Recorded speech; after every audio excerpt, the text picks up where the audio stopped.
बिस्मिल्लाहिर्रहमानिर्रहीम। मेरा नाम शेख मोहम्मद वकास है। अली बिज़नेस ट्रेडिंग कंपनी से हम काम कर रहे हैं।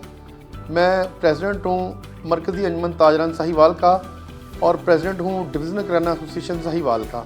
मैं अरसा 25 साल से अपना बिज़नेस कर रहा हूँ और मेरा बिज़नेस शुगर, राइस, घी एंड मसाला जात है और इसके अलावा हम मार्शल की प्रोडक्ट सेल करते हैं और मैं इनसे मार्शल ब्रांड वालों से 25 साल से अपना बिज़नेस कर रहा हूँ।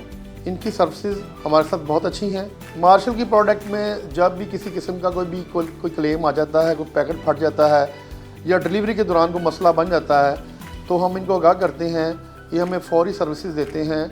मार्केट में मार्शल फूड के अलावा और भी प्रोडक्ट्स हैं और भी ब्रांड्स हैं, लेकिन कस्टमर आके इनके ब्रांड पर मुतमिन है क्योंकि इनकी सप्लाई चेन में और माल में किसी किस्म का कोई मसला नहीं है। प्रोडक्ट इनकी प्योरिटी के ऊपर मुश्तमिल है और कस्टमर इनकी सेटिस्फेक्शन पे और हमारी सेटिस्फेक्शन पे हर तरह मुतमिन है। हमें जो सर्विसेज ये दे रहे हैं ये हम उस पर पूरी तरह सेटिस्फाइड है और अगर कोई क्लेम का या पैकेट का कोई फट जाने का मसला आ जाता है तो विद इन 2 डेज़ ये हमारा हल कर देते हैं। सिटी साहिवाल में किराना की शॉप तकरीबन 6000 के करीब है और मैं साहिवाल का होलसेल डीलर हूँ।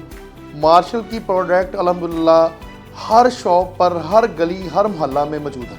मैं आवाम को ये कहना चाहता हूँ कि मार्शल फूड की प्रोडक्ट को यूज़ करें। मैं भी अपने घर में यही प्रोडक्ट यूज़ कर रहा हूँ। इसकी क्वालिटी में किसी किस्म का कोई भी कन्फ्यूजन नहीं है, ना कोई मिक्सिंग है। जायके जिंदगी के मार्शल फूड्स के संग